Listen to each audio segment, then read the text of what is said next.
Fallout Equestria, Chapter 6. The Truth of the Matter. 'Tis better to be alone than in bad company. Hello, my name is Scootaloo. You probably know me, since I am pretty famous, for my awesome performances at events like last year's Gallops, or maybe just as the founder of Red Racer.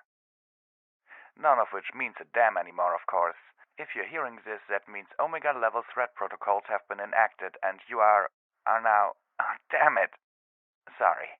Okay, right now I'm talking to you as Vice President of Stable Tech. You have been appointed as Overmayor, or in the case of Stable 24, Overstallion, of a Stable Tech life-preserving stable. You have been chosen for your sense of loyalty and duty, both to the ponies around you and to this company. And while the Stable Tech HQ might be, probably is, nothing but blasted rubble now, our ideals live on. Your stable has been selected to participate in a vital social project. The first goal of your stable, like all others, is to save the lives of the ponies inside, but you also have a higher purpose beyond saving the lives of individual ponies. We here at Stable Tech understand that it doesn't do ponykind any good to save ourselves now only to annihilate each other later. We must figure out where we went wrong. We must find a better way. And we must be ready to implement it as soon as possible once the stable doors open. And survive what our current leaders have managed to do to Equestria. Damn it. I really hope no pony ever has to hear this. Can't this all just be for nothing? They're really going to destroy us all, aren't they? I'm sorry. Again, I'm totally off script. Where was I? Oh yeah, in short, Stable Tech is working to ensure a more stable society for future generations. Inside the safe in your office, you will find a set of special instructions and objectives, as well as details on how your specific stable has been fitted to carry out your part.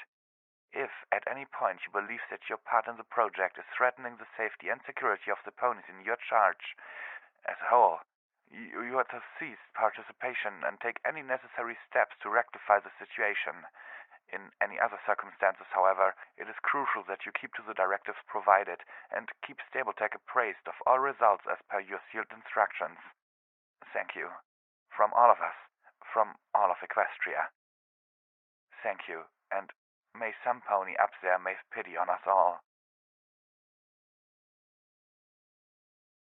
Not the message I had been expecting. Now my feelings about the stables were completely twisted up in my head, and I just wanted to forget about them entirely. Away with the old, embrace the new, right? I clopped my hoof on the counter again. Apple whiskey, another of your specials, please. Apple Whiskey, the bartending unicorn who owned and ran the Turnpike Tavern, poured me another glass. Then, as I watched, he lined up 7 apples on the counter, beautiful golden apples quite unlike the pale and flavorless ones back not home, and waved his horn over them, magically transforming them, one by one, into bottles of the most delicious, pain-numbing, mind-easing fermented apple beverage. Beside me, Calamity clopped his hoofs on the floor in applause, and several mares in the tavern let out a whoop. "Do know why I was surprised?" I half-whispered, leaning near Calamity. "Your leader is a stallion, after all." Calamity's ears perked up, and he gave me a look of shocked confusion. "My leader? I don't have a leader." I couldn't tell whether he sounded more offended or worried. I hoof-waved. "I heard him, over the Sprite bot, when it wasn't being watcher." Calamity looked at me with deeper confusion, and then broke into a too riotous laugh. "What, Red-Eye?" He turned to the rest of the bar. "Hey, every pony, Lil Pip here thought Red-Eye was our leader." The whole tavern joined in on the laughter.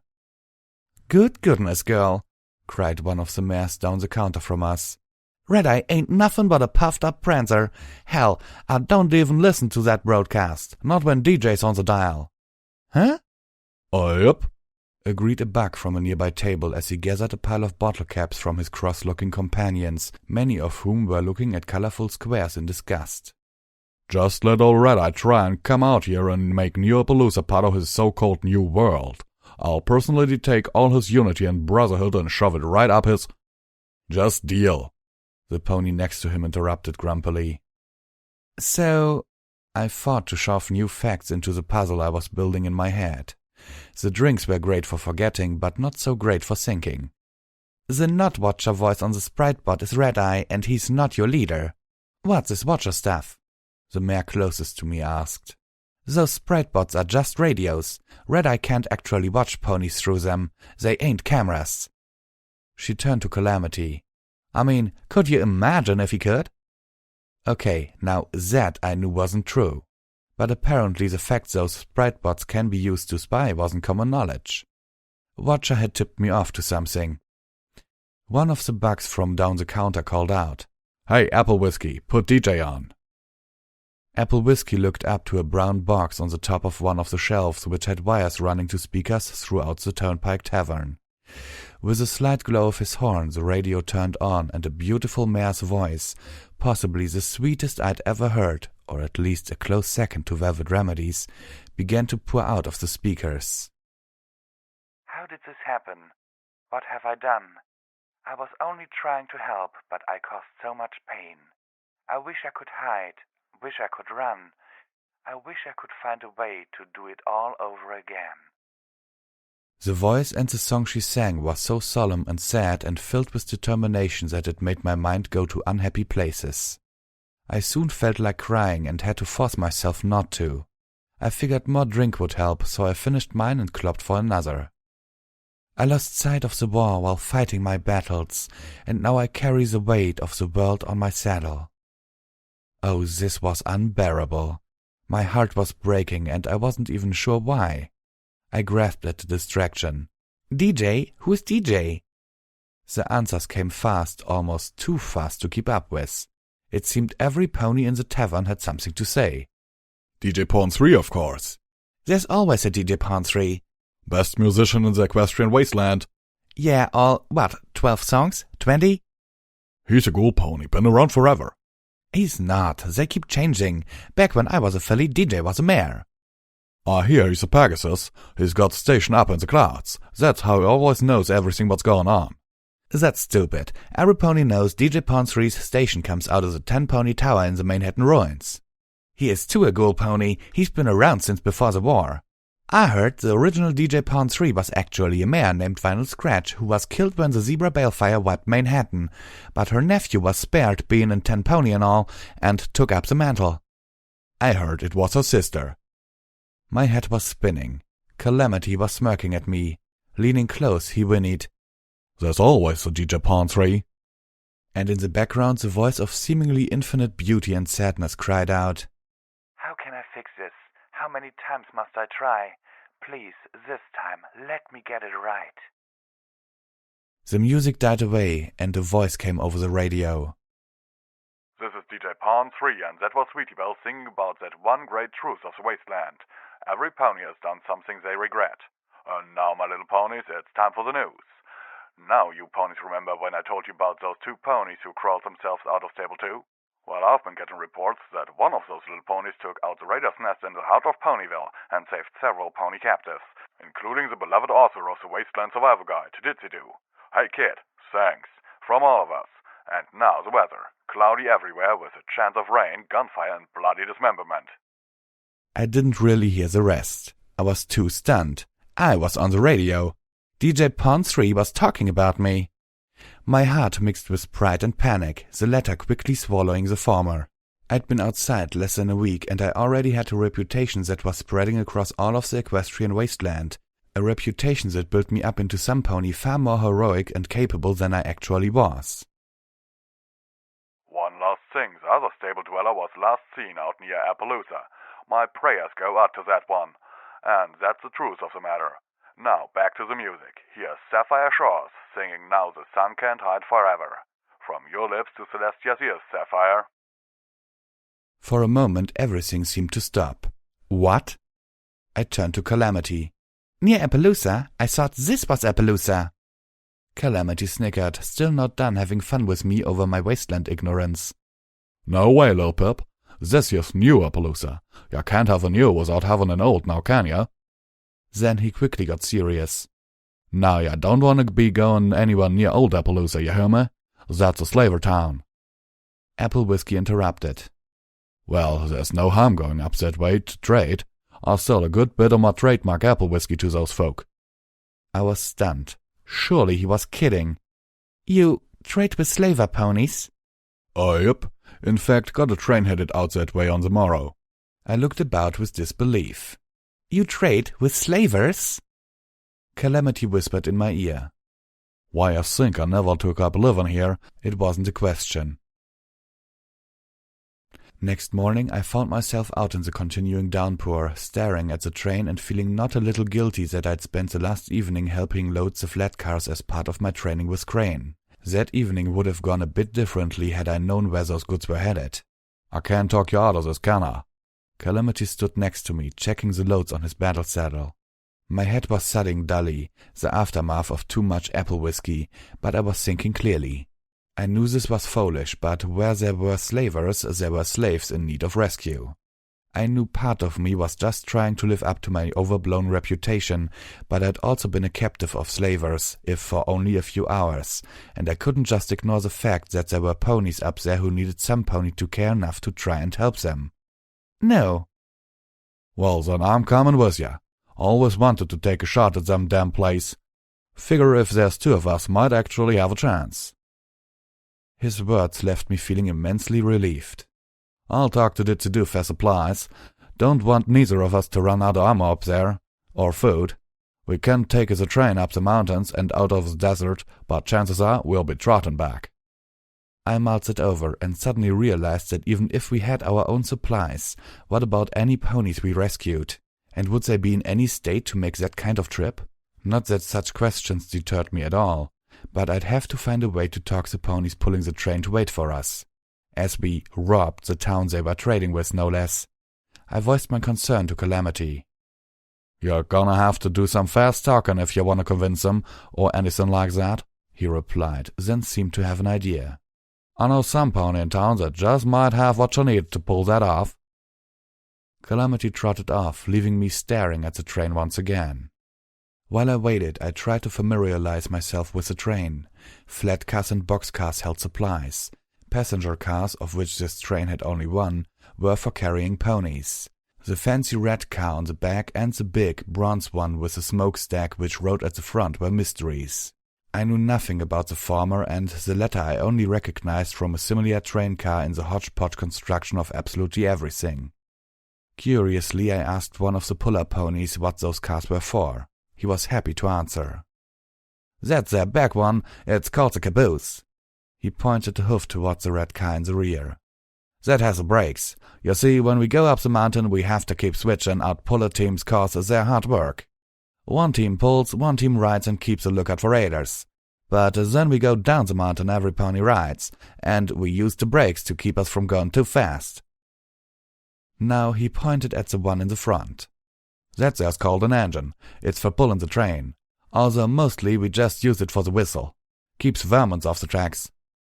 Huh? For pulling the train? I thought you bugs pulled the train. Oh, yep, we do. Then... Well, of course the engines don't work without coal. Ain't got no coal, ain't got no coal car even if we had it. So instead we use pony power. That didn't make any sense. So the engine is to pull the train, but the engine can't pull the train, so you have to pull the train and the engine? I had to be missing something. Yep. Okay, then why don't you have any coal? Where's the coal? The train pony rolled his eyes at me. Oh, there ain't any coal in Equestria. I felt something in my head snapping. All the coal's in far, far away land. Then how was the coal supposed to get here? By train, of course. That was it. I needed to stop learning about trains. They hurt my brain. This conversation had made the pounding in my head much worse.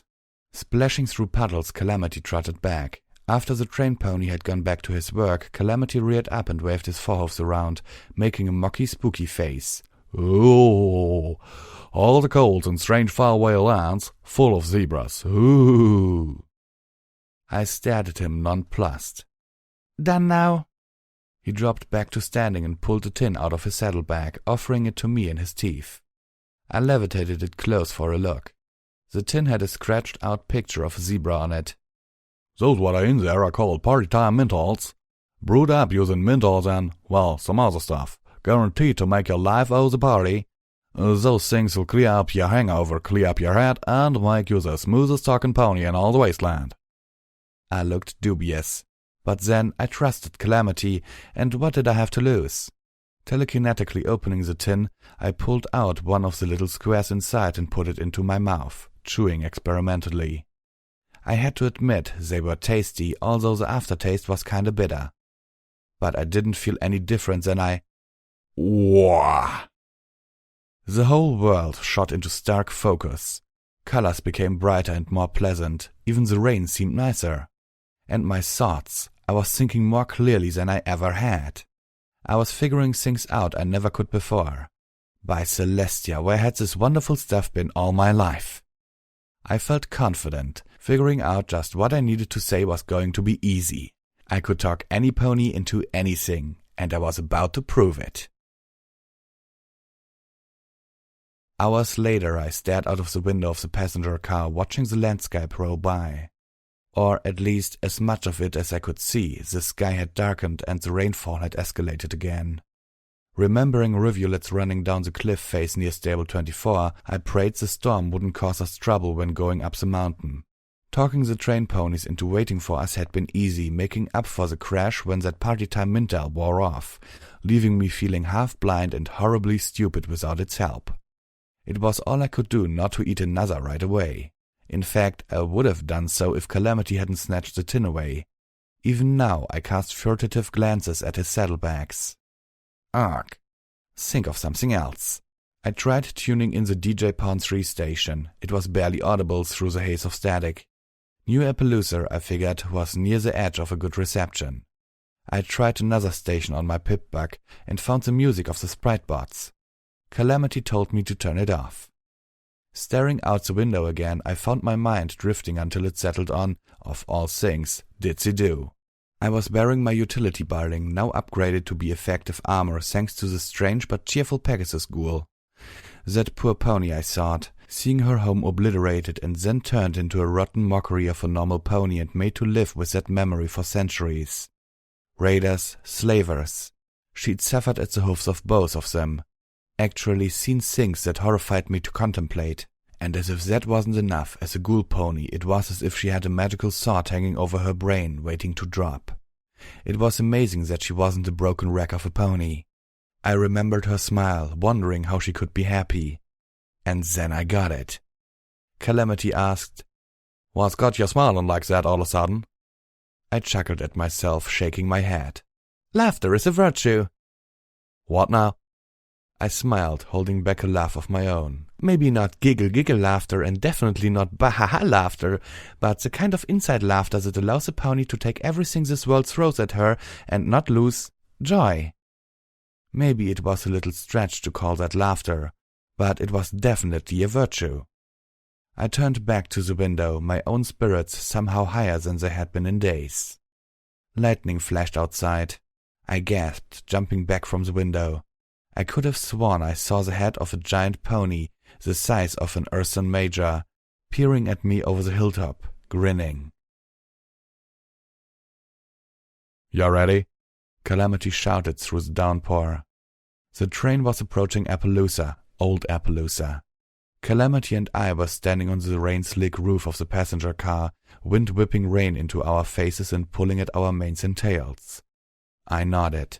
Wrapping his forelegs around me, Calamity stretched out his wings and caught the wind. The storm snatched us up off the train, and Calamity began to steer us towards the ridge that overlooked the slaver town.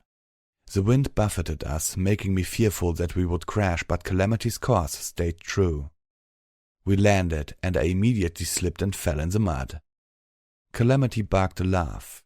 I shook really hard, flinging at least half of the mud onto him, and then laughed too. But then we stopped. Virtue or not, there was a time and a place for laughter, and this wasn't it. I floated my binoculars over to Calamity and then pulled out the sniper rifle to peer down its scope at the collection of dilapidated wooden buildings, derailed boxcars, makeshift metal structures, and slave cages that made up old Appaloosa. The train was just pulling in. Between the darkness of the storm and the distraction of the train, there would never be a better time to sneak in. Through the sniper scope I could make out the silhouette of guards walking along catwalks that ran between the buildings and above the cages. In the cages I could see slave ponies laying under the pouring rain, forlorn shapes in the storm. I felt a familiar pissedness taking hold. "Calamity, you stay up here. I'm heading down in." "I didn't come all this way to stay back." I levitated the sniper rifle to him. "You're my cover and my quick exit if things go bad. Unless you think you'd be better at picking those locks and I'd be better at flying you out." He clearly wasn't happy but conceded my point. Pulling out little Macintosh and checking to make sure it was loaded, I started down the slippery ridge. I didn't want to have to use the gun. Not that I was feeling particularly live and let live about slavers. It was just that for all the things little Macintosh was, it wasn't quiet. I was most of the way to the first set of cages when a flash of lightning illuminated the landscape starkly. If it hadn't, I would have been dead a moment later. As it was, I was merely screwed. Mines. All around the cages the fucking slavers had scattered mines. The rain had washed away the dirt covering some of them, the orange metal casings reflecting the flash of light. There were surely more, but I had no idea how many, or where. After my session with Crane, I was much better at self-levitation, but that only got me to the fence. I was far less confident that I would have the power to levitate all the slaves to safety. "Hey, who's there?" A voice out of the darkness. A slaver pony. I wasn't the only pony who had seen something in that flash of light. Damn it! I scooted, moving as stealthily as I could. I hated to leave the slave pens, but I needed more time. If I shot, I'd bring the whole place down on me. If I tried to take out a slaver pony with my hoofs, I knew he'd be able to call for help before I took him down. So instead I decided to hide, slipping into the nearest shack. I immediately regretted it. The shack was only a few rooms, and from the one upstairs I could hear what I really hoped was 2 slaver ponies going at it. I felt both embarrassed and disgusted. Trying not to make a sound, I looked about for a place to hide. I didn't want to be standing right inside the door if that guard pony decided to take a peek into the shack. I also started peeking in boxes. I knew this was stealing, not just scavenging, but these ponies stole other ponies, so I didn't figure they had any standing to complain. With screwdriver and bobby pin, I didn't even spare the lockbox I found in the next room. Sitting inside, I found something unique. A little totem. A statuette of an orange pony with yellow mane and tail, poised in mid-buck. What struck me was a 3-apple cutie mark identical to the mark on little Macintosh. I floated it close to read the inscription on the base. "Be strong," and felt a surge of magical energy.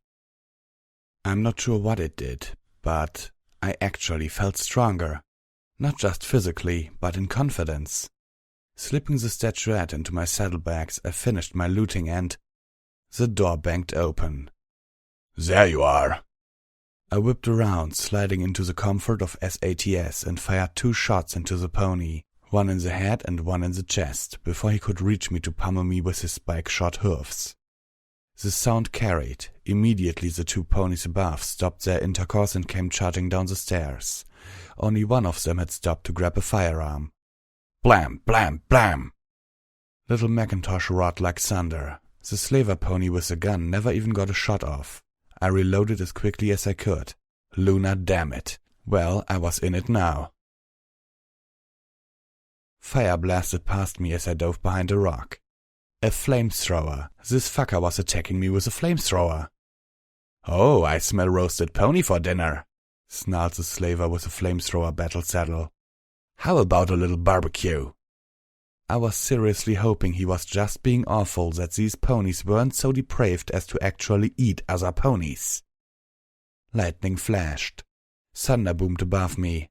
I ran for the cover behind a crazily tilted boxcar. Flame whooshed out behind me, catching my tail. With a yelp, I thrashed at a nearby puddle with it until the flames disappeared. Ow, ow, ow! Come out, wherever you are.